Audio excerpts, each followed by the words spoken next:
Quel bilan vous tirez de cette journée de mobilisation? Le ressenti d'hier, je crois que les salariés, pour eux, ça restera une des plus belles journées qu'ils aient pu faire au niveau de la lutte, mais dans l'entreprise, puisque on a eu à peu près les comptes exacts de la part de la gendarmerie. On n'était pas tout à fait 2300, 2400 salariés hier au Rassemblement national. Ça veut dire pour les salariés qu'aujourd'hui, c'est pas que GMS qui est en lutte, mais c'est bien tous salariés des quatre coins de la France qui sont venus soutenir soutenir la boîte, quoi. Puisque de toute façon, il y a des salariés de Paris qui étaient là, des égoutiers de Paris, il y avait des gens de l'aviation et de l'aéronavale qui étaient là du côté de la région Aquitaine qui sont venus et qui nous ont dit de toute façon s'il y a un prochain mouvement, il faut nous contacter, on s'envoie des mails, on reste en contact et on vous soutiendra. Voilà, donc je pense que le mouvement est en train de prendre forme, ça les a re-solidarisés et ils sont prêts pour continuer la lutte. Qu'est-ce qu'on vous a annoncé précisément lundi soir? Alors lundi soir, quand on est sorti de préfecture, on a cru refaire la réunion qu'on avait fait 6 mois auparavant avec les constructeurs. C'est-à-dire le chiffre d'affaires. Alors le chiffre d'affaires était resté à la même hauteur. C'est-à-dire, bon, je veux bien qu'ils sont passés de 8 à 10, mais et voire 11 millions d'euros parce qu'il y a une augmentation du prix de la pièce. Sauf qu'aujourd'hui, on a très très peu avancé depuis 6 mois. Renault est toujours à 5, voire peut-être 6 millions d'euros de chiffre d'affaires, et on reste quand même loin du compte. Donc pour nous et pour les salariés, c'était plutôt un foutage de gueule, et pour les salariés, c'était ils ont pris ça comme, ben voilà, c'est fini, ils viendront plus autour de la table, ou ils n'ont pas l'intention de monter plus haut. Et le fait que justement, il y a eu hier des salariés des quatre coins de la France, il y a eu M. Poutou qui soit venu nous soutenir et M. Mélenchon, ça leur a fait du bien et ça leur a donné un bon coup de boost pour la suite. Et alors là, vous interpelliez aussi le nouveau président de la République. Est-ce que vous avez des retours de ce côté-là? Alors pour le moment, il n'y a pas de retour de ce côté-là. Écoutez, si M. Macron veut venir, il est le bienvenu avec son Premier ministre. Nous, on n'a jamais mangé personne.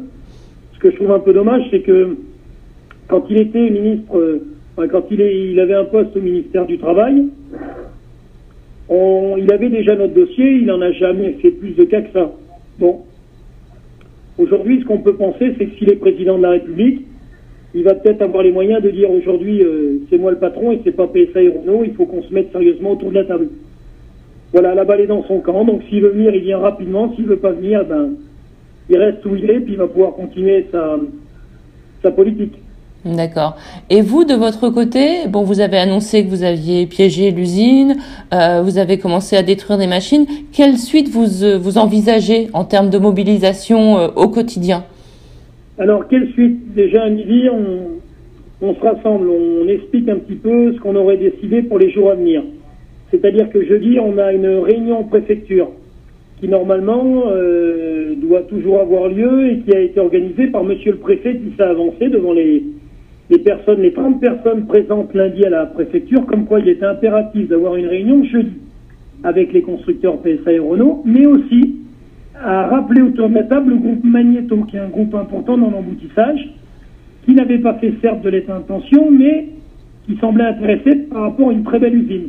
Et il devait recontacter M. Martineau, patron du groupe GMD, qui lui avait fait une lettre d'intention avec seulement 90 salariés. Donc on veut absolument qu'il y ait cette réunion jeudi. Dans la suite, après nos actions, madame, il y aura le 23 mai à Poitiers, où on risque éventuellement la liquidation de l'entreprise, même si nous, on veut un report on veut un prolongement de la période d'observation jusqu'au 26 juin. Donc ça, le 23 mai, à Poitiers, ça va être une action forte, et je pense encore un appel national. D'accord. Et alors, quelles sont les possibilités envisageables là? Soit, donc, vous avez des commandes et l'entreprise peut continuer. Est-ce qu'il y a une possibilité que l'entreprise soit reprise? Ou, bah, évidemment, la pire, ce serait qu'elle ferme. Mais laquelle vous semble la plus probable et...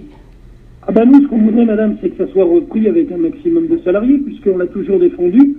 On veut rester ce que l'on appelle une entreprise intégrée. Une entreprise intégrée, c'est une boîte qui est capable de développer des produits de A à Z pour les constructeurs. Si on ne devient qu'une entreprise de frappe, une entreprise de frappe, ça ne rapporte pas grand-chose et que ça ne vit pas sur du long terme. Donc bien sûr, la liquidation n'est pas écartée. Pour nous, c'est quelque chose que l'on met pas de côté, mais on se bat et on serre les coudes et on fait pression partout pour qu'il y ait une continuité de la poursuite d'observation. Après, on veut être pris, mais on veut être pris par un industriel et on ne veut pas être pris par un bandit ou un voyou ou des malhonnêtes comme on l'en a depuis 2008. D'accord. Et alors, si jamais il y a des gens qui se retrouvent sur le carreau, soit parce que l'entreprise ferme, soit parce que tous les salariés ne sont pas repris, quelle est la situation dans votre région? Est-ce qu'il y a des possibilités d'emploi et de reconversion pour ces gens-là, ou est-ce que ça va être très compliqué? Mais chez nous, c'est pas compliqué. Nous, on identifie toujours la même chose. C'est-à-dire que si l'entreprise de la souterraine venait à fermer sur cette petite ville, les conséquences seraient pires encore, madame, que si PSA à Sochaux devait fermer. Ça serait pire que ça. D'accord. En termes d'emploi induit notamment aussi? Ah oui, en dommages collatéraux, c'est énorme. Si vous en avez 360 qui partent, là vous pouvez commencer à annoncer qu'il y aura entre 1200 et 1600 pertes d'emploi, puisque de la femme de ménage au gars qui nous livre tout ce qui est papeterie dans une petite papeterie à côté, au gars qui livre tout ce qui est poisson matrice et j'en passe et des meilleurs, entre l'entreprise qui fait l'entretien des parcs et jardins, je veux dire, il y aura forcément énormément de dégâts. Est-ce que vous pensez que déjà les politiques locaux et encore plus les politiques nationaux ont conscience de ça? Alors ils en ont peut-être pris conscience là dans les quelques jours là.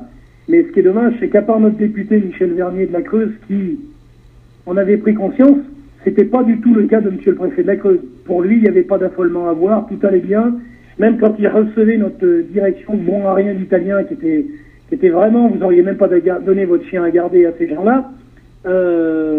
À part lui, il y avait personne d'autre. Bon, c'est vrai que la Creuse, après, avec les sénateurs, tout ça, sont rentrés dans le pas. Mais hormis notre député, personne a mis le pied dedans. Et c'est malheureusement ce qu'on a reproché à la Haute-Vienne et l'Indre, puisqu'on est sur un bassin d'emploi, madame, où il y a l'Indre, la Creuse et la Haute-Vienne. Et on s'aperçoit que jusqu'à présent, la Haute-Vienne, on les a très très peu vus pour défendre leurs salariés. L'Indre, un tout petit peu. On avait le président, il faut le reconnaître, hier, Serge Descoux, président du conseil département d'Indre, qui était là dans la manif. Mais la Haute-Vienne sont inexistants. Et ça, c'est bien dommage, parce que si on s'était battu depuis 6-8 mois avec 3 départements et des politiques des 3 départements, je pense que l'impact n'aurait pas été le même. D'accord. Là, il y a des législatives très bientôt. Oui. Est-ce que des députés se sont engagés à vous soutenir? Est-ce que certains vous ont fait des propositions concrètes? Alors, il n'y a pas eu de proposition concrète. Monsieur le député de la Creuse l'a dit devant tout le monde, devant 2000 personnes hier. Il continuera, élu ou pas élu, de toute façon, à se battre aux côtés de la souterraine. Après, c'est le seul qui a fait cette déclaration-là, je dirais, en haut politique du département. D'accord. Et du côté des représentants nationaux? Les représentants nationaux, il n'y a pas eu plus de soutien que ça. On a le soutien de M. Rousset, qui est président de la nouvelle région Aquitaine, qui nous a aidés à travers des aides pour les paiements des salaires sur le mois d'avril et de mai. Voilà, après, pas plus de politique que ça. Et justement, parlons des salaires. Là, vous êtes en grève, j'imagine. Comment ça se passe? Vous avez une caisse de solidarité? Il y a une caisse de solidarité. Il y a des dons qui ont été envoyés au syndicat. Il y a des dons qui sont envoyés un peu partout. Hier, on a eu des gens, des retraités qui sont venus, qui nous ont donné des sommes d'argent, mais pour des retraités, on ne pourrait même pas imaginer, quoi. Donc, on essaye de tenir. On verra comment nous, à travers cette lutte, on fera peut-être payer nos jours, parce que le but, c'est, vous savez, si aujourd'hui on en est là et si aujourd'hui on a l'usine est bloquée. Alors, il faut savoir que dans un premier temps, le blocage du site a été demandé par le directeur de transition, M. Renaud Le Youdec, qui au bout de, si vous voulez, de presque 15 jours de négociation avec les constructeurs, s'est rendu compte que ceux-ci se foutaient de sa gueule, quoi. On essaye de serrer les coudes ensemble et de faire le mieux possible. Nous, c'est pas compliqué, hein. On demandera au ministre du Travail, certes, mais on demandera forcément, je dis forcément, au Premier ministre d'être autour de la table. Et si Emmanuel Macron veut venir, écoutez, qu'il vienne.